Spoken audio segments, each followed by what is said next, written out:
Okay, we need to talk about Bert Kreischer, because the public at large has finally caught on to this rip-off artist. So everyone knows that Bert grew up rich and that his dad worked for Merrill Lynch, but that was only while Bert was in middle school. By the time he's in high school, Bert's dad has used his earnings to become a movie producer and investor. So Bert Kreischer grows up in the movie biz, and sees how seemingly easy it is to write a basic comedy movie. And most people already know that the Ryan Reynolds movie Van Wilder is based on Bert's college experience. But most people don't know that Bert wrote the first draft of this fake, true story. And Bert wrote this movie with Jim Carrey in mind playing the lead role. But a young Ryan Reynolds hears Jim Carrey's being offered a role and snatches it up. Now Ryan Reynolds used his rich family as investors to help fund the movie Van Wilder, which gave him the lead role. And if you've watched my video on Ryan, you know his obsession with Jim Carrey is never ending. So anyways, Bert sells the Van Wilder script when he's in college. Pretty crazy start to a career. And Bert continues writing comedy scripts believing himself to be the next Paul Thomas Anderson. But Bert would find that he couldn't sell a single script after Van Wilder, and here's why. So in Van Wilder, and this is real,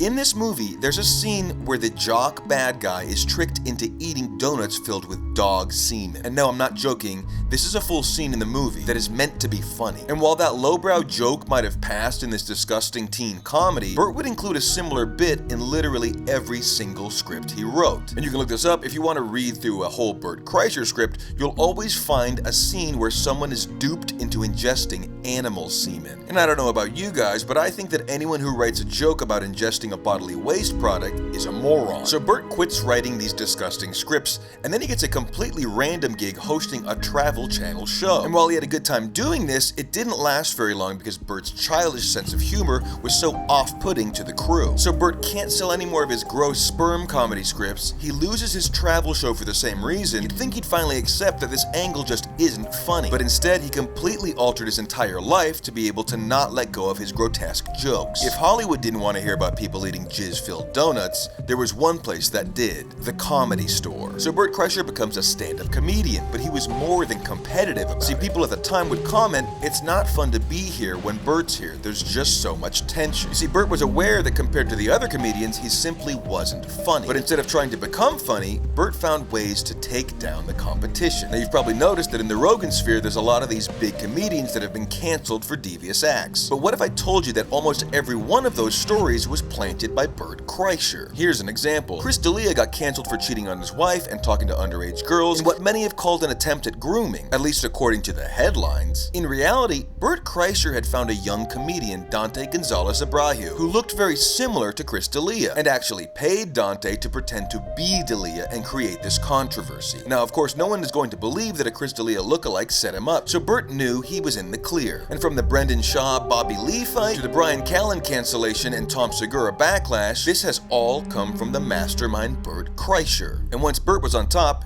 there was no stopping him. There's even a sad story of a drunk Bert Kreischer promising an opening spot to a mega fan and comedian, Garrett McKenna. And when Garrett flew all the way to New York for the show, Bert not only couldn't remember the drunken promise, but he didn't even let Garrett into the show. And if you look at Garrett's Instagram, he recounts the story of having to hitchhike back from New York to LA because he had spent the last of his savings on the flight. While this is abominable, it's actually nothing compared to what comedian Jordan Jensen said she witnessed while on Bert's fully loaded tour. So apparently there was at least one night of the tour where after the show, a party got wildly out of hand. It seemed that Bert was hell-bent on recreating the classic Van Wilder gross-out scene in real life. Now Jordan says Bert was indeed very drunk, but that still doesn't make what happens next okay. So Bert pulls some fans backstage and tries to get them to eat these semen-filled donuts he had supplied. And they of course don't know whether this is real or not, but they still refuse. So Bert goes ballistic and starts berating them, eventually wearing them down to do something equally as gross. Now Jordan says he was actually able to talk one of them into eating a piece of human poop. And I know that sounds insane, but you have to imagine the pressure of being a mega fan and Bert screaming in your face to eat it. Now allegedly the fan said, "I'm the machine," and swallowed the human excrement, thinking it would impress Bert. Now, Jordan says she was so disgusted she almost threw up and mentioned that Bert had then told the fan the machine story is made up, and then kicked him out of the green room. Now I don't know what would motivate someone to humiliate their fans like this, but that seems to be what Bert likes to do. And there's plenty more on this guy, including his fetish for forcing young people to look at his body and his comically large investment in pork pie hats, but we'll have to save that for next time. For now, Bert Kreischer,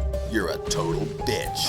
Okay guys, let me know who's out there lurking and jerking, and we will send our team to document the factual truth. As always, don't believe the trolls. TB has the facts.